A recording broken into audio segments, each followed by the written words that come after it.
Hello students, welcome back to my YouTube channel Indian judiciary. Previous video में हम RTI act 2005 के chapter 2 को cover कर चुके हैं। आज की वीडियो में हम पढ़ेंगे चैप्टर 3 प्लस चैप्टर 4। ठीक है, ये दोनों चैप्टर्स हमें साथ में पढ़ना है कंपैरिजन करते हुए, जिससे आपको इजीली समझ में आ जाएगा। सबसे पहले मैं आपको यहाँ पे बता दूँ कि चैप्टर 3 और चैप्टर 4 में अमेंडमेंट भी हमें पढ़ने हैं, जो कि हुए हैं 2019 में। ठीक है, और कौन कौन से सेक्शन में हुए हैं? सेक्शन 13 एंड सेक्शन 16 में अमेंडमेंट्स भी हम पढ़ेंगे। अब देखिए यहाँ पर चैप्टर 3 एंड चैप्टर 4। ठीक है, चैप्टर 3 किससे डील कर रहा है? सेंट्रल इंफॉर्मेशन कमीशन से, और चैप्टर 4 डील करता है स्टेट इंफॉर्मेशन कमीशन से। ठीक है, सेक्शन 12 में बात की गई है सेंट्रल इंफॉर्मेशन कमीशन के गठन की बात की गई है, और स्टेट इंफॉर्मेशन कमीशन के गठन की बात कहाँ की गई है? सेक्शन 15 में। ठीक है, इसके बाद सेक्शन 13 में हमें सेंट्रल इंफॉर्मेशन कमिश्नर्स के ऑफिस के टर्म, उनके सर्विस के कंडीशंस के बारे में बात की गई है, और चैप्टर 4 के सेक्शन 16 में स्टेट इंफॉर्मेशन कमिश्नर के ऑफिस के टर्म और सर्विस के कंडीशंस की बात की गई है। ठीक है, अब चैप्टर 3 के सेक्शन 14 में बात की गई है सेंट्रल इंफॉर्मेशन कमिश्नर के रिमूवल की। ठीक है, कि उनको उनके पद से कैसे हटाया जा सकेगा, और चैप्टर 4 में स्टेट इंफॉर्मेशन कमिश्नर को हटाने की बात कौन से सेक्शन में की गई है? सेक्शन 17 में की गई है। ठीक है, तो इस तरीके से हमें सेक्शन 12 के साथ सेक्शन 15 पढ़ना है, सेक्शन 13 के साथ सेक्शन 16 पढ़ना है, और सेक्शन 14 के साथ सेक्शन 17 पढ़ना है। प्लस हम यहाँ पर 13 और 16 में हुए 2019 में अमेंडमेंट्स को भी पढ़ेंगे। क्लियर है इतना? चलिए स्टार्ट करते हैं आज का सेशन। चैप्टर 3 डील कर रहा है सेंट्रल इंफॉर्मेशन कमीशन से। ठीक है, CIC कौन से सेक्शन से कौन से सेक्शन तक है? Section 12 to section 14। Central information commission को हिंदी में क्या बोलते हैं? केंद्रीय सूचना आयोग। सेक्शन 12 डील कर रहा है constitution of central information commission. ठीक है, सेंट्रल इंफॉर्मेशन कमीशन के गठन की बात कर रहा है सेक्शन 12। सब सेक्शन 1 देखिए, the central government shall by notification in the official gazette constitute a body to be known as the Central Information Commission to exercise the powers conferred on and to perform the functions assigned to it under this act। ठीक है, तो subsection 1 में क्या बताया इसने कि central government appoint करेगी किसको? सेंट्रल इंफॉर्मेशन कमीशन को। ठीक है, अब देखिए subsection 2, the central information commission shall consist of, किसको कंसिस्ट करेंगे? कौन मेंबर्स होंगे? तो कौन होगा? The chief information commissioner and such number of central information commissioner not exceeding 10। ठीक है, तो किसको कंसिस्ट कर रहे हैं? चीफ इंफॉर्मेशन कमिश्नर को और सेंट्रल इंफॉर्मेशन कमिश्नर को, जो कि 10 से ज़्यादा नहीं होंगे। ठीक है, चीफ इंफॉर्मेशन कमिश्नर को, कंफ्यूज मत होना, यहाँ पे सेंट्रल नहीं है, चीफ है। ठीक है, और बी में सेंट्रल इंफॉर्मेशन कमिश्नर, जो कि 10 से ज़्यादा नहीं होंगे। अब देखिए subsection 3, the chief information commissioner and information commissioners shall be appointed by the president. किसके द्वारा नियुक्ति हो रही है? प्रेसिडेंट के द्वारा।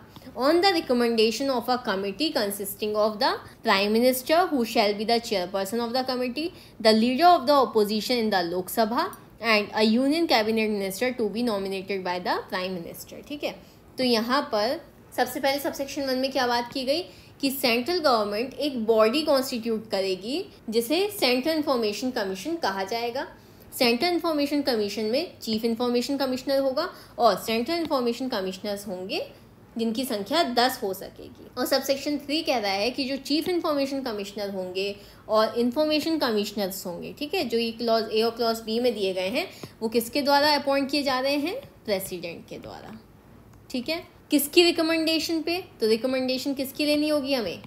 प्राइम मिनिस्टर की, जो कि कमेटी का चेयरपर्सन होगा, लोकसभा में ऑपोजिशन लीडर की, और यूनियन कैबिनेट मिनिस्टर, जो कि प्राइम मिनिस्टर के द्वारा नॉमिनेट किया जाएगा। इतना समझ में आया? अब देखिए एक्सप्लेनेशन, स्पष्टीकरण। For the purpose of removal of doubts it is hereby declared that where the leader of opposition in the House of People has not been recognized as such, the leader of the single largest group in opposition of the government in the House of the People shall be deemed to be the leader of opposition। तो explanation क्या कह रहा है यहाँ पर कि doubts के removal के लिए जहाँ पर हाउस ऑफ पीपल यानी लोकसभा में अगर विपक्ष के नेता को रिकॉग्नाइज नहीं किया गया है, उसको मान्यता प्रदान नहीं की गई है, तो वहाँ लोकसभा में सरकार के सिंगल लार्जेस्ट ग्रुप को विपक्ष का नेता समझा जाएगा। ठीक है, अब देखिए subsection 4, the general superintendence direction and management of the affairs of the central information commission shall vest in the chief information commissioner who shall be assisted by the information commissioner and may exercise all such powers and do all such acts and things which may be exercised or done by the central information commission autonomously without being subjected to directions by any other authority under this act. Central Information Commission के सुपरिंटेंडेंस direction और management chief information commissioner में निहित होगा और chief information commissioner के द्वारा assist किए जाएंगे और वो सभी पावर्स यूज़ किए जा सकती हैं चीफ इंफॉर्मेशन कमिश्नर के द्वारा, और वो सभी एक्ट्स किए जा सकते हैं जो कि इस एक्ट के अंतर्गत सेंट्रल इंफॉर्मेशन कमीशन के द्वारा किसी अथॉरिटी के डायरेक्शंस के बिना किए जाते हैं। क्लियर है? अब देखिए subsection 5, the chief information commissioner and information commissioners shall be persons of eminence in public life with wide knowledge and experience in law, science and technology, social service, management, journalism, mass media और administration and governance। तो कौन से व्यक्ति होंगे chief information commissioner और information commissioner? जो कि experience रखते हैं या जो नॉलेज रखते हैं लॉ में, साइंस और टेक्नोलॉजी में, सोशल सर्विस में, मैनेजमेंट में, जर्नलिज्म में, मास मीडिया में या एडमिनिस्ट्रेशन में और गवर्नेंस में। ठीक है, तो ये पॉइंट्स आप याद कर लीजिएगा क्योंकि यहाँ से आ सकता है आपका नेगेटिव क्वेश्चन। ठीक है, चलिए अब आ जाइए सबसेक्शन 6 पे। द चीफ इंफॉर्मेशन कमिश्नर और an information commissioner shall not be a member of parliament और member of the legislature of any state और union territory as the case may be, or hold any other office of profit or connected with any political party or carrying on any business or pursuing any profession। तो किस चीज़ के लिए prohibition किया जा रहा है यहाँ पे चीफ इंफॉर्मेशन कमिश्नर या इंफॉर्मेशन कमिश्नर को, कि अगर कोई भी व्यक्ति as a chief information commissioner या इंफॉर्मेशन कमिश्नर अपॉइंट किया जाता है तो वो पार्लियामेंट का मेंबर नहीं होगा, किसी स्टेट या यूनियन टेरिटरी के लेजिस्लेचर का मेंबर नहीं होगा और कोई भी ऐसा ऑफिस, कोई भी अदर ऑफिस होल्ड नहीं करेगा, ठीक है, जिससे उसको प्रॉफिट होता हो। वो किसी भी पॉलिटिकल पार्टी से कनेक्टेड नहीं होगा, ठीक है, या वो कोई अदर बिजनेस या प्रोफेशन परस्यू नहीं करेगा। ठीक है, चलो अब आ जाइए सबसेक्शन 7 में। The headquarters of the central information commission shall be at Delhi. ठीक है, यहाँ से भी आपका क्वेश्चन बन सकता है, ये भी आप इम्पोर्टेंट लगा लीजिए कि कहाँ पर होगा हेडक्वार्टर सेंट्रल इंफॉर्मेशन कमीशन का, दिल्ली में होगा। And the central information commission may with the previous approval of the central government establish offices at other places in India. ठीक है, तो यहाँ पर बात की जा रही है कि जो हेडक्वार्टर होगा वो कहाँ होगा, दिल्ली में होगा। और central information commission central government की प्रीवियस अप्रूवल के साथ इस्टेब्लिश कर सकती है उसके ऑफिसेज इंडिया में किसी अदर प्लेसेस पर भी। ठीक है, लेकिन हेडक्वार्टर क्या रहेगा, दिल्ली ही रहेगा। इतना समझ में आया आपको? चलिए अब हम इस सेक्शन को पढ़ते हैं चैप्टर 4 के सेक्शन 15 के साथ। चैप्टर 4 डील किससे कर रहा है, स्टेट इंफॉर्मेशन कमीशन से, यानी राज्य सूचना आयोग से, और ये डील करता है सेक्शन 15 to 17। अभी हमने चैप्टर 3 में पढ़ा सेंट्रल इंफॉर्मेशन कमीशन और अब हम चैप्टर 4 में पढ़ेंगे स्टेट इंफॉर्मेशन कमीशन। सेक्शन 15 में गठन हो रहा है स्टेट इंफॉर्मेशन कमीशन का। ठीक है, sub section 1, every state government shall by notification the official gazette constitute a body to be known as the name of the state information commission। ठीक है, मान लीजिए अब जैसे एमपी है ना, तो नाम क्या हो जाएगा इधर का, एमपी का, MP state information commission. exercise the powers conferred on and to perform the functions assigned to it under this act। ठीक है, तो सबसेक्शन 1 क्या बोल रहा है कि स्टेट गवर्नमेंट ऑफिशियल गजेट में नोटिफिकेशन के द्वारा कॉन्स्टिट्यूट करेगा एक बॉडी जिसका नाम क्या होगा, स्टेट इंफॉर्मेशन कमीशन, और आगे जिस भी स्टेट का होगा वो स्टेट का नाम मेंशन कर दिया जाएगा। समझ में आया? ठीक है, अब देखिए subsection 2, the state information commission shall consist of the state chief information commissioner and such number of state information commissioners not exceeding 10। ठीक है, स्टेट इंफॉर्मेशन कमीशन किसको कंसिस्ट करेगी वो बताया गया है। कौन है देखिए, स्टेट चीफ इंफॉर्मेशन कमिश्नर और क्लॉज बी में स्टेट इंफॉर्मेशन कमिश्नर जो कि 10 से ज़्यादा नहीं होंगे। ठीक है, अब देखिए subsection 3, the state chief information commissioner and the state information commissioner shall B appointed by the governor. ठीक है, सेंट्रल चीफ इंफॉर्मेशन कमिश्नर किसके द्वारा अपॉइंट किए जा रहे थे, प्रेसिडेंट के द्वारा, और यहाँ पर स्टेट चीफ इंफॉर्मेशन कमिश्नर और स्टेट इंफॉर्मेशन कमिश्नर किसके द्वारा अपॉइंट किए जा रहे हैं, गवर्नर के द्वारा। ठीक है, on the recommendation of a committee consisting of. ठीक है, यहाँ पर क्या आ जाएगा, chief minister who shall be the chairperson of the committee, the leader of the opposition in the legislative assembly and a cabinet minister to be nominated by the chief minister. इतना clear है। अब यहाँ पर भी explanation है। For the purpose of removal of doubts it is hereby declared that where the leader of opposition in the legislative assembly has not been recognized as such, the leader of the single largest group in opposition of the government in the legislative assembly shall be deemed to be the leader of the opposition। ठीक है, तो यहाँ पर declare किया जाता है कि जहाँ लेजिस्लेटिव असेंबली में किसी लीडर ऑफ ऑपोजिशन को रिकॉग्नाइज नहीं किया गया है, वहाँ गवर्नमेंट का जो सिंगल लार्जेस्ट ग्रुप का लीडर होगा वो as a leader of opposition यानी विपक्ष का नेता समझा जाएगा। ठीक है, अब देखिए सबसेक्शन 4, सेम है सब कुछ। ठीक, सेंट्रल की जगह स्टेट आ जाएगा और यहाँ पर जैसे प्रेसिडेंट की जगह गवर्नर आ गया, चीफ प्राइम मिनिस्टर की जगह चीफ मिनिस्टर आ गया, है ना। तो ये सारी चीज़ें आपको बस ध्यान में रखनी है, इसलिए मैं कंपैरिजन करके आपको पढ़ा रही हूँ जिससे कि आपका कॉन्सेप्ट क्लियर हो जाए।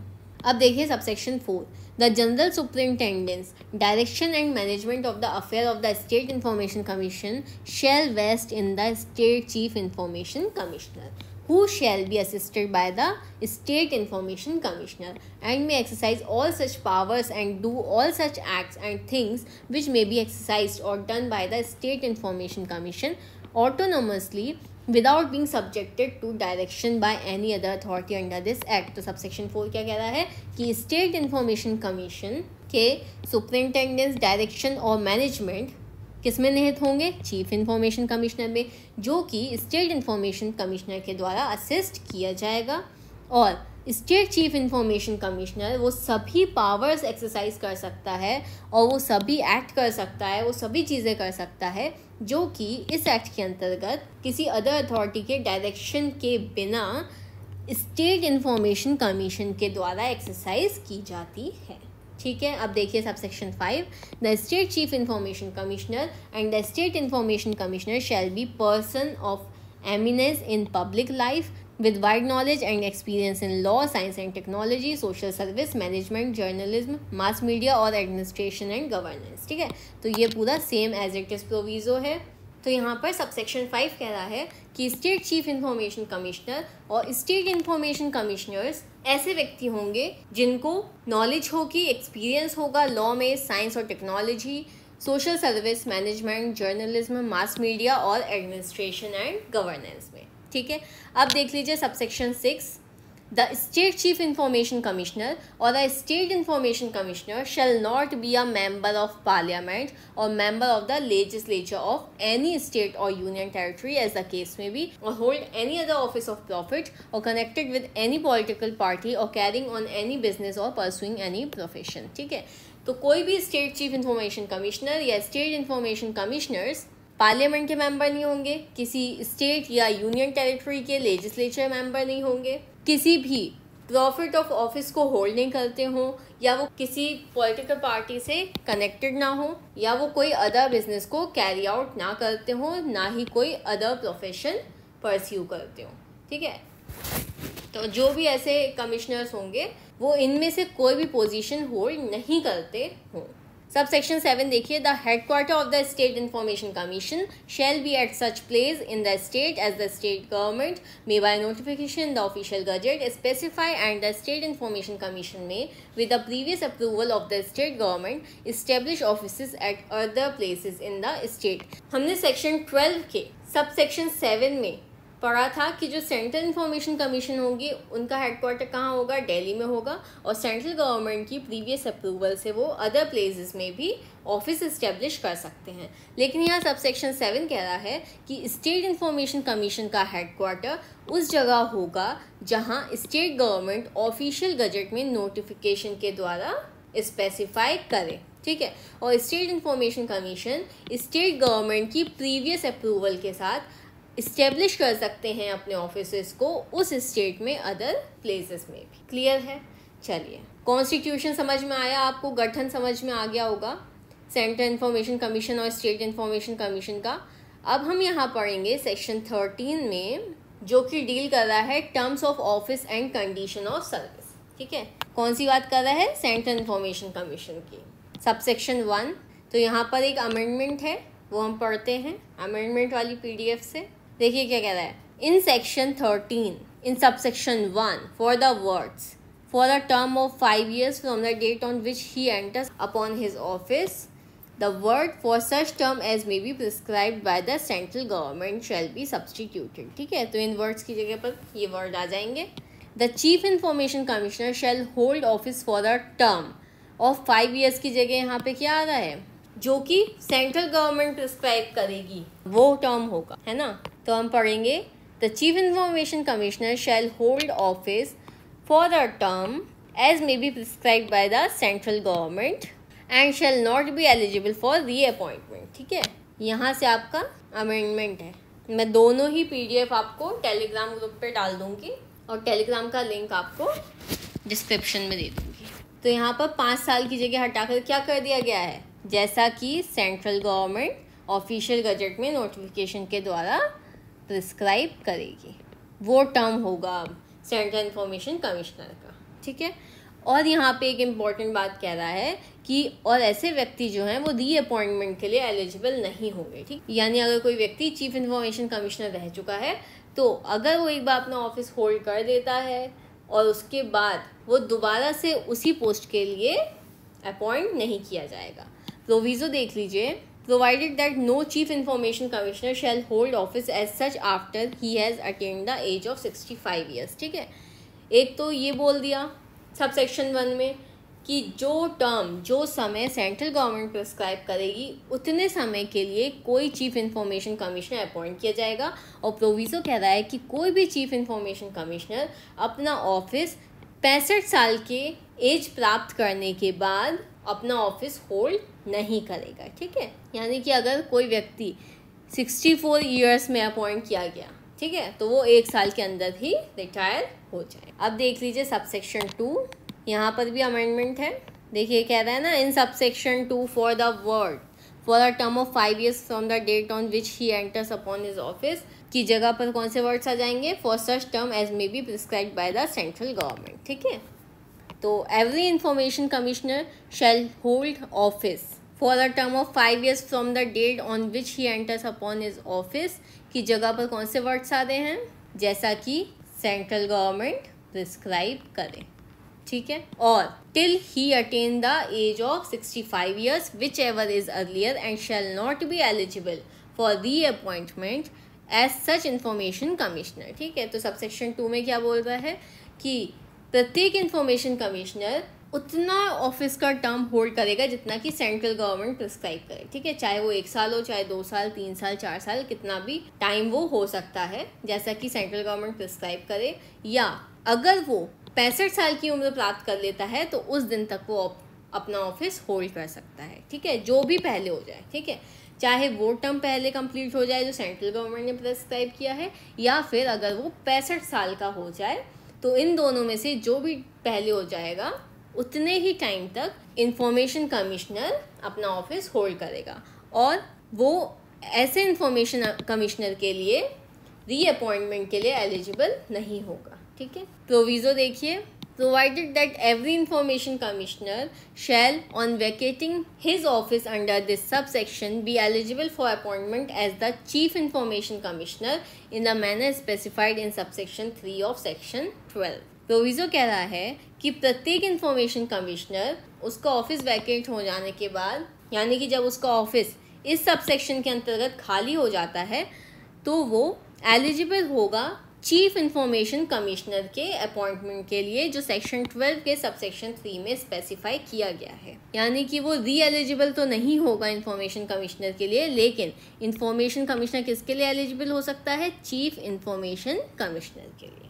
नेक्स्ट प्रोविजो देखिए, provided further that where the information commissioner is appointed as the chief information commissioner, his term of office shall not be more than 5 years in aggregate as the information commissioner and the chief information commissioner। ठीक है, तो proviso ये कह रहा है कि जहां information commissioner appoint किया जा रहा है एज चीफ इंफॉर्मेशन कमिश्नर, तो उसका जो ऑफिस का टर्म होगा वो 5 साल से ज़्यादा नहीं होगा इंफॉर्मेशन कमिश्नर और चीफ इंफॉर्मेशन कमिश्नर का मिला के। ठीक है, ऐसा नहीं हो यहाँ पर कर सकते आप कि पहले इंफॉर्मेशन कमिश्नर के लिए 5 साल के लिए अपॉइंट रहो, उसके बाद फिर चीफ इंफॉर्मेशन कमिश्नर के लिए अपॉइंट रहो, तो टोटल कितने हो जाएंगे? 10 साल हो जाएंगे। ठीक है, तो ये नहीं हो सकता।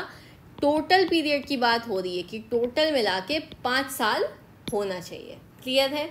अब देखिए subsection 3, The Chief Information Commissioner or an Information Commissioner shall, before he enters upon his office, make and subscribe before the President or some other person appointed by him in that behalf an oath or affirmation according to the form set out for the purpose in the first schedule। तो subsection 3 कह रहा है कि chief information commissioner या information commissioner अपने office में enter करने के पहले प्रेसिडेंट या प्रेसिडेंट के द्वारा किसी अदर पर्सन के समक्ष क्या करेगा? ओथ लेगा या एफर्मेशन करेगा उस फॉर्म में जो कि फर्स्ट शेड्यूल में दिया गया है। ठीक है, तो इसी एक्ट के फर्स्ट शेड्यूल में एक फॉर्म दिया गया है कि किस प्रारूप में वो शपथ लेगा। ठीक है, किसके समक्ष ले रहा है यहाँ पर शपथ? प्रेसिडेंट के समक्ष या प्रेसिडेंट के द्वारा अपॉइंट किए गए किसी अदर पर्सन के समक्ष वो कमिश्नर शपथ लेगा। अब देखिए subsection 4, the chief information commissioner और an information commissioner may at any time by writing under his hand address to the president resign from his office. ठीक है, अब सबसेक्शन 4 बात कर रहा है कि अगर चीफ इंफॉर्मेशन कमिश्नर या इंफॉर्मेशन कमिश्नर को रिजाइन करना है तो वो लिखित में किसको देगा अपना रेजिग्नेशन? प्रेसिडेंट को देगा। ठीक है, प्रोविजो देखिए, provided that the chief information commissioner और an information commissioner may be removed in the manner specified under section 14। ठीक है, तो चीफ इंफॉर्मेशन कमिश्नर या इंफॉर्मेशन कमिश्नर को रिमूव किया जा सकता है जैसा कि सेक्शन 14 में स्पेसिफाई किया गया है। क्लियर है? अगर वो खुद रिजाइन कर रहा है तो वो प्रेसिडेंट को लिखित में अपना रेजिग्नेशन देगा, और अगर उसको हटाया जाना है तो उस तरीके से हटाया जाएगा जो सेक्शन 14 में स्पेसिफाई किया गया है। क्लियर है? अब देखिए सबसेक्शन 5 में भी 2019 में अमेंडमेंट हुआ है। अच्छा, सबसेक्शन 5 जो है वो पूरा ही सब्स्टिट्यूट कर दिया गया है। यहाँ हमें पढ़ना है 2019 का अमेंडमेंट। ठीक है, चलिए देखिए क्या कह रहा है। The salaries and allowances payable to and other terms and conditions of service of the Chief Information Commissioner and the Information Commissioners shall be such as may be prescribed by the central government। ठीक है, तो जो भी chief information commissioner और information commissioner के salaries और allowances होंगे, ठीक है, और जो भी अदर टर्म्स और कंडीशन होंगी सर्विस की, वो सेंट्रल गवर्नमेंट के द्वारा प्रिस्क्राइब की जाएंगे। प्रोविजो देखिए, provided that the salaries, allowances and other condition of service of the Chief Information Commissioner or the Information Commissioner shall not be varied to their disadvantage after their appointment। Proviso कह रहा है कि chief information commissioner या information commissioner के salaries और allowances, ठीक है, उनके वेतन और भत्तों और सर्विस की जो कंडीशंस दी गई हैं उनके अपॉइंटमेंट के बाद, किनके अपॉइंटमेंट के बाद? चीफ इंफॉर्मेशन कमिश्नर या इंफॉर्मेशन कमिश्नर के अपॉइंटमेंट के बाद उनके लिए डिसएडवांटेज रूप से, ठीक है, जिससे उनका डिसएडवांटेज हो रहा है, कोई भी चेंजेस नहीं किए जाएंगे जैसा कि सेंट्रल गवर्नमेंट ने प्रिस्क्राइब किया है। ठीक है, उनके सैलरीज के बारे में, अलाउंसेस के बारे में और उनके सर्विस की क्या कंडीशंस होंगी उनके बारे में। तो अगर एक बार उनका अपॉइंटमेंट कर दिया जाता है तो उसके बाद ऐसे कोई चेंजेस नहीं किए जाएंगे जिससे कि चीफ इंफॉर्मेशन कमिश्नर या इंफॉर्मेशन कमिश्नर को डिसएडवांटेज हो। नेक्स्ट प्रोविजो देखिए, provided further that the chief information commissioner and the information commissioners appointed before the commencement of the Right to Information Amendment Act 2019 shall continue to be governed by the provision of this Act and the rules made thereunder as if the Right to Information Amendment Act 2019 had not come into force। Proviso ये कह रहा है कि RTI Act 2019 के amendment के पहले जो व्यक्ति चीफ इंफॉर्मेशन कमिश्नर और इंफॉर्मेशन कमिश्नर अपॉइंट किए गए हैं उनको उसी वे में कंटिन्यू किया जाएगा, उसी वे में उनको गवर्न किया जाएगा इस एक्ट के प्रोविजंस के अकॉर्डिंग और रूल्स के अकॉर्डिंग, मानो कि RTI एक्ट 2019 पास ही ना हुआ हो, ठीक है, या फोर्स में ही ना आया हो। क्लियर है। अब देखिए sub section 6, the central government shell provide the chief information commissioner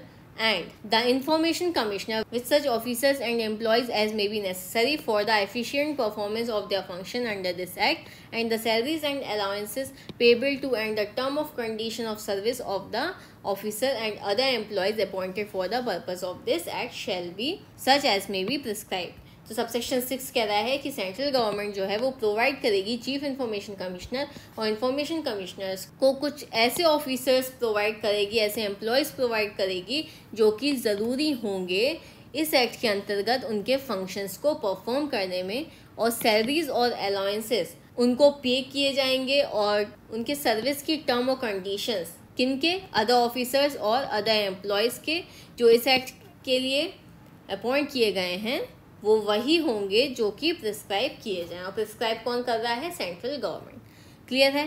section 13 समझ में आया। अब हम स्टेट इंफॉर्मेशन कमीशन के term of office and condition of services के बारे में पढ़ेंगे जो कि हमें दिया है सेक्शन 16 में। ठीक है, सेक्शन 16 में भी कुछ अमेंडमेंट हुए हैं, देख लेते हैं पहले। सबसेक्शन 1 में for a term of 5 years from the date on which he enters upon his office की जगह पर कौन सा शब्द आ रहे हैं, for such term as may be prescribed by the central government shall be substituted. The state chief information commissioner shall hold office for the term which central government may prescribe. ठीक है, यहाँ पर भी सेंट्रल गवर्नमेंट है और section 13 में भी central government था। बिल्कुल भी कंफ्यूज मत होना यहाँ पर।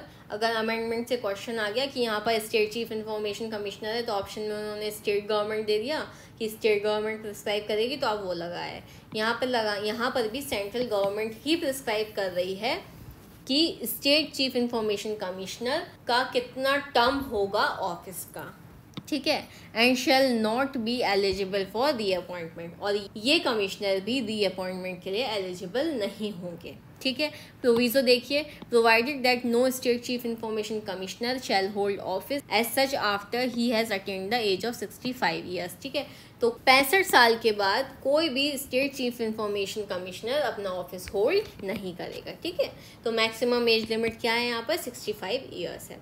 सबसेक्शन 2 में भी अमेंडमेंट है, देख लीजिए। For the term of 5 years from the date on which he enters upon his office की जगह पर कौन से शब्द आ रहे हैं, for such term as may be prescribed by the central government. ठीक है, तो every state information commissioner shall hold office for a term as may be prescribed by central government. ठीक है, or till he attains the age of 65 years, whichever is earlier, and shall not be eligible for the appointment as such state information commissioner।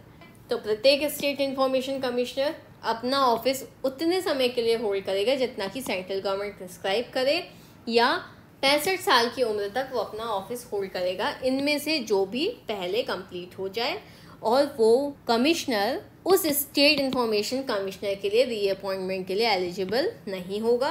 Proviso देख लीजिए, provided that every state information commissioner shall on vacating his office under this subsection be eligible for appointment as the state chief information commissioner in the manner specified in subsection 3 of section 15। ठीक है, तो प्रत्येक state information commissioner इस subsection के अंतर्गत उसका office खाली हो जाने पर एलिजिबल होगा किसके अपॉइंटमेंट के लिए, स्टेट चीफ इंफॉर्मेशन कमिश्नर के अपॉइंटमेंट के लिए, जैसा कि सेक्शन 15 के सबसेक्शन 3 में कहा गया है। ठीक है, तो यहाँ पर रीअपॉइंटमेंट के लिए तो एलिजिबल नहीं है, लेकिन किस पोस्ट के लिए अपॉइंट किया जा सकता है, state information commissioner, state chief information commissioner की पोस्ट पर अपॉइंट किया जा सकता है। ठीक है, नेक्स्ट प्रोविजो देखिए, provided further that where the state information commissioner is appointed as the state chief information commissioner, his term of office shall not be more than 5 years in aggregate as the state information commissioner and the state chief information commissioner. ठीक है, same बात यहाँ पर भी हो रही है कि जहाँ कोई स्टेट इंफॉर्मेशन कमिश्नर अपॉइंट किया जाता है as a state chief information commissioner, तो उसका जो ऑफिस का टर्म होगा वो दोनों ऑफिसेस, ठीक है, दोनों पोस्ट का मिला के 5 साल से ज़्यादा का नहीं होगा। क्लियर है।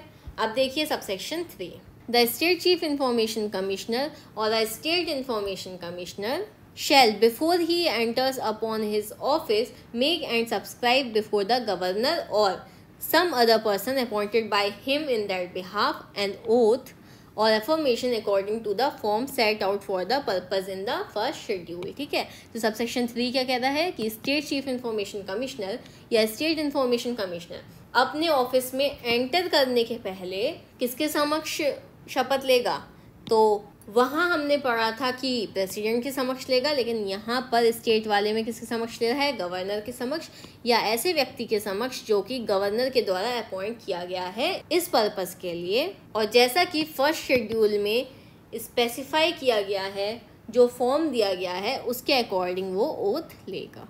क्लियर है।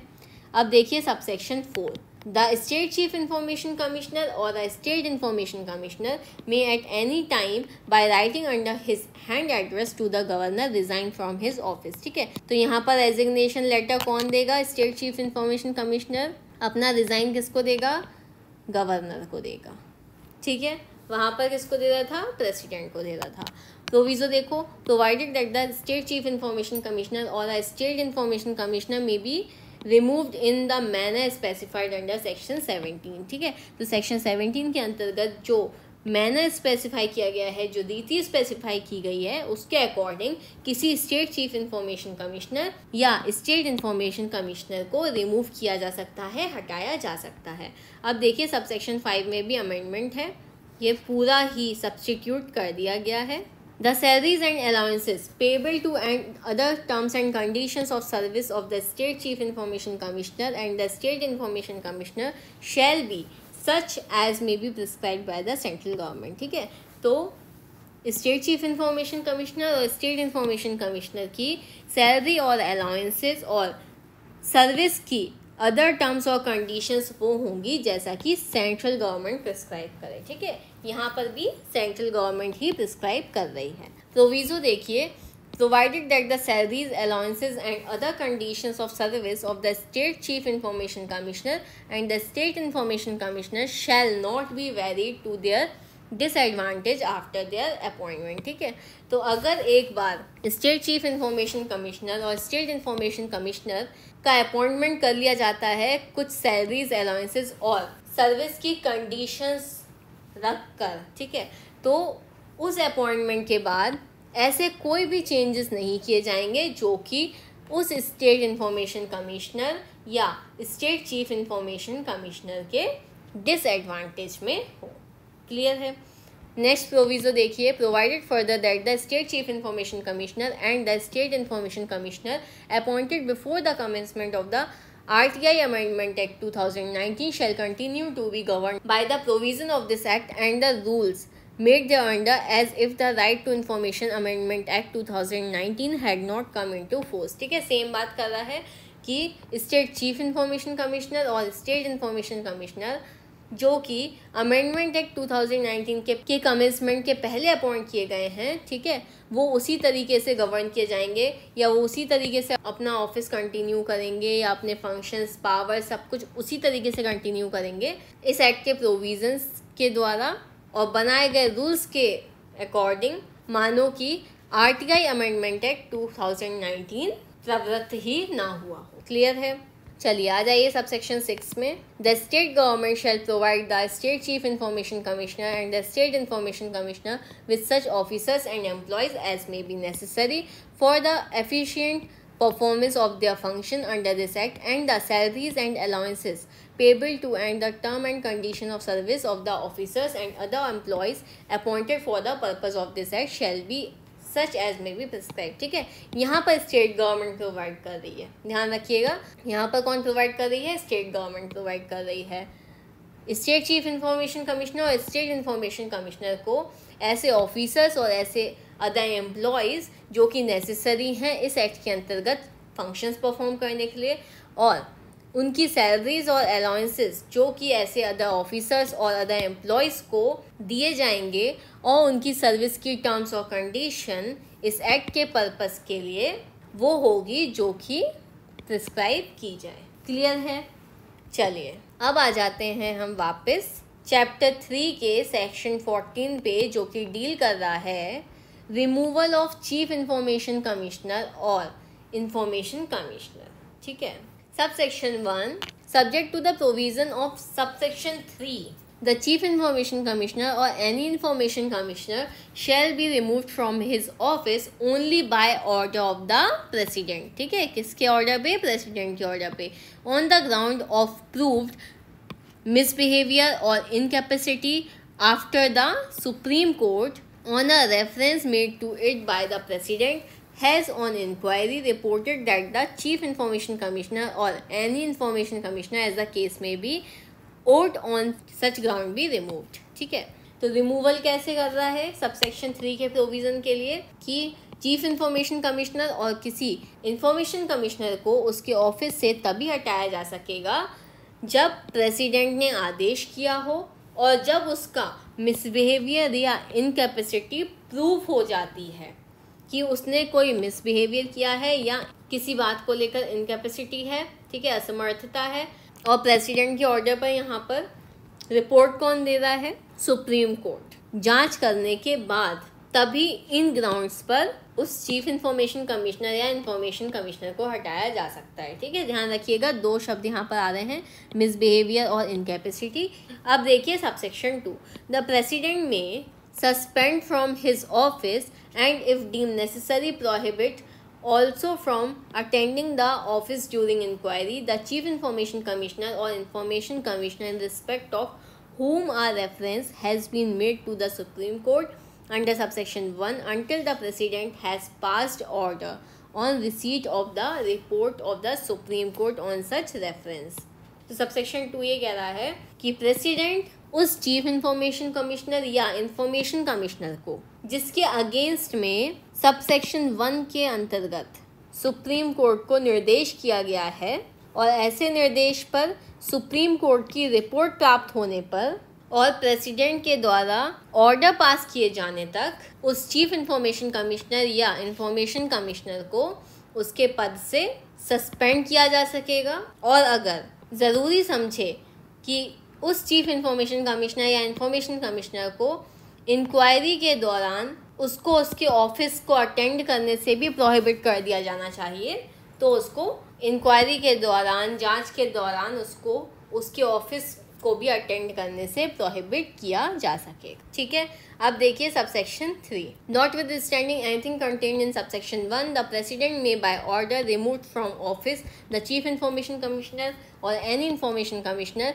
if the chief information commissioner or the information commissioner as the case may be is adjudged and insolvent or has been convicted of an offence which in the opinion of president involves moral turpitude or engages during his term of office in any paid employment outside the duties of his office or is in the opinion of the president unfit to continue in office by reason of infirmity of mind or body, has acquired such financial or other interest as is likely to affect prejudicially his functions as the chief information commissioner or the information commissioner। तो subsection 1 में क्या कह रहा था कि subsection 3 के provision के लिए चीफ इंफॉर्मेशन कमिश्नर या इंफॉर्मेशन कमिश्नर को उसके ऑफिस से प्रेसिडेंट के ऑर्डर के द्वारा हटाया जा सकता है अगर उसका मिसबिहेवियर या इनकैपेसिटी प्रूव हो जाती है सुप्रीम कोर्ट के रिपोर्ट के द्वारा। ठीक है, अब वहीं सबसेक्शन 3 कह रहा है सबसेक्शन 1 में किसी बात के होते हुए भी चीफ इंफॉर्मेशन कमिश्नर या इंफॉर्मेशन कमिश्नर प्रेसिडेंट ऑर्डर के द्वारा रिमूव किया जा सकता है अगर चीफ इंफॉर्मेशन कमिश्नर या इंफॉर्मेशन कमिश्नर, ठीक है, ये 5 क्लॉजेस दिए गए हैं, अगर वो इंसॉल्वेंट प्रूव हो गया है, ठीक है, या वो किसी ऐसे ऑफेंस के लिए कन्विक्टेड हो चुका है, दोष सिद्ध हो चुका है जो कि प्रेसिडेंट के ओपिनियन में इन्वॉल्व करता है मॉरल टर्पिट्यूड यानी नैतिक अधमता का कोई अपराध के लिए कन्वर्ट किया जा चुका है। ठीक है, या फिर वो अपने ऑफिस के टर्म के ड्यूरिंग, ठीक है, जब वो ऑफिस होल्ड कर रहा है अपना, उस समय पर वो किसी आउटसाइड पेड एम्प्लॉयमेंट में है। ठीक है, क्लॉज डी कह रहा है अगर वो प्रेसिडेंट की ओपिनियन में अनफिट है अपना ऑफिस कंटिन्यू करने में इन्फर्मिटी ऑफ माइंड या इन्फर्मिटी ऑफ बॉडी की वजह से। और क्लॉज ई कह रहा है कि अगर उसने कोई ऐसा फाइनेंशियल या अदर इंटरेस्ट एक्वायर कर लिया है जो कि उसके चीफ इंफॉर्मेशन कमिश्नर या इंफॉर्मेशन कमिश्नर के फंक्शंस पर प्रीजुडिशियली यानी प्रतिकूल प्रभाव डालता है, तो ऐसे चीफ इंफॉर्मेशन कमिश्नर या इंफॉर्मेशन कमिश्नर को भी उसके पद से हटाया जा सकता है। सबसेक्शन 4 देखिए, if the chief information commissioner और the information commissioner in any way concerned or interested in any contract or agreement made by or on behalf of the government of India or participates in any way in the profit thereof or in any benefit or emolument arising therefrom otherwise than as a member and in common with the other members of an incorporated company, he shall for the purpose of subsection 1 be deemed to be guilty of misbehavior। subsection 1 में बात हुई थी ना misbehavior की, कदाचार की, कि अगर वो कदाचार उसका साबित हो जाता है तो वो रिमूव किया जा सकता है। तो सबसेक्शन 4 यही कह रहा है कि यदि चीफ इंफॉर्मेशन कमिश्नर या इंफॉर्मेशन कमिश्नर किसी भी वे में अगर वो इंडियन गवर्नमेंट, ठीक है, भारत सरकार के किसी कॉन्ट्रैक्ट या अग्रीमेंट में इंटरेस्टेड है और या पार्टिसिपेट करता है किसी भी वे में, या वो किसी इनकॉर्पोरेटेड कंपनी का कोई मेंबर है या किसी अदर मेंबर से वो संबद्ध है, ठीक है, और उससे अगर वो कोई प्रॉफिट ले रहा है तो ये माना जाएगा कि सबसेक्शन 1 के अंतर्गत वो मिसबिहेवियर का, कदाचार का दोषी है। ठीक है, अब देख लीजिए चैप्टर 4 का लास्ट सेक्शन 17 डील कर रहा है removal of state chief information commissioner और स्टेट इंफॉर्मेशन कमिश्नर को।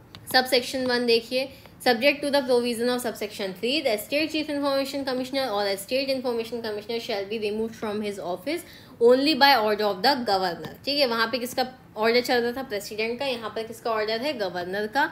On the ground of proved misbehaviour और incapacity after the supreme court. ठीक है, यहाँ पर भी सुप्रीम कोर्ट ही है। स्टेट का समझ के हाई कोर्ट मत लगा के आना ऑप्शन में। ठीक है, सेम वर्ड्स हैं, मिसबिहेवियर या इनकैपेसिटी प्रूव होती है सुप्रीम कोर्ट के समक्ष। ठीक है, on a reference made to it by the governor has on inquiry reported that the state chief information commissioner और a state information commissioner as the case may be ought on such ground be remove. ठीक है, तो subsection 3 के provisions के लिए अगर state chief information commissioner या state information commissioner को रिमूव किया जा सकता है, हटाया जा सकता है उसके ऑफिस से गवर्नर के आदेश के द्वारा, या फिर अगर उसका मिसबिहेवियर या इनकैपेसिटी प्रूव हो जाती है सुप्रीम कोर्ट की रिपोर्ट के द्वारा, तो ऐसे बेसिस पे उसको रिमूव किया जा सकता है। सबसेक्शन 2 देखिए, द गवर्नर में suspend from office and if deemed necessary prohibit also from attending the office during inquiry the state chief information commissioner or a state information commissioner in respect of whom a reference has been made to the Supreme Court under subsection 1 until the governor has passed order on receipt of the report of the Supreme Court on such reference। ठीक है, subsection 2 कह रहा है कि governor उस state chief information commissioner या state information commissioner को जिसके अगेंस्ट में सबसेक्शन 1 के अंतर्गत सुप्रीम कोर्ट को निर्देश किया गया है और ऐसे निर्देश पर सुप्रीम कोर्ट के रिपोर्ट की प्राप्ति पर गवर्नर के द्वारा आदेश पारित किए जाने तक सस्पेंड किया जा सकेगा उसके ऑफिस से, और अगर ज़रूरी समझे तो इंक्वायरी के दौरान भी उसको प्रोहिबिट किया जा सकता है उसके ऑफिस को अटेंड करने से, ठीक है।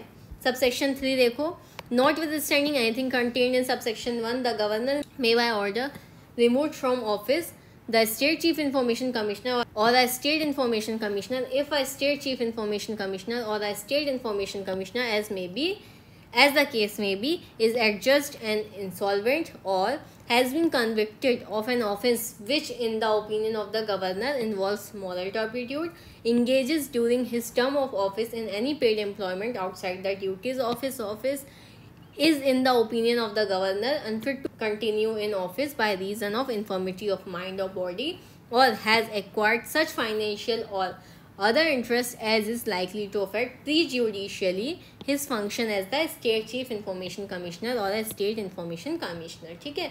तो सबसेक्शन 3 भी यहाँ पर सेम बात कर रहा है, बस यहाँ पर आ जाएगा आपका गवर्नर, ठीक है। तो गवर्नर के ऑर्डर के द्वारा स्टेट चीफ इंफॉर्मेशन कमिश्नर या स्टेट इंफॉर्मेशन कमिश्नर को रिमूव किया जा सकता है यदि वो स्टेट चीफ इंफॉर्मेशन कमिश्नर या state information commissioner insolvent prove हो गया है या फिर वो किसी ऑफेंस के लिए कन्विक्टेड है जो कि मॉरल टर्पिट्यूड इन्वॉल्व करता है, या फिर वो अपने ऑफिस के आउटसाइड कोई पेड एम्प्लॉयमेंट में है, ठीक है, या फिर वो गवर्नर के ओपिनियन में अनफिट है अपना ऑफिस होल्ड करने के लिए, अपना ऑफिस कंटिन्यू करने के लिए इन्फर्मिटी ऑफ माइंड और बॉडी के रीज़न के द्वारा, या फिर वो ऐसा कोई फाइनेंशियल और अदर इंटरेस्ट एक्वायर कर रहा है जो कि उसके स्टेट चीफ इंफॉर्मेशन कमिश्नर या स्टेट इंफॉर्मेशन कमिश्नर के फंक्शंस पर प्रतिकूल प्रभाव डालेगा। क्लियर है। सबसेक्शन 4 देख लीजिए।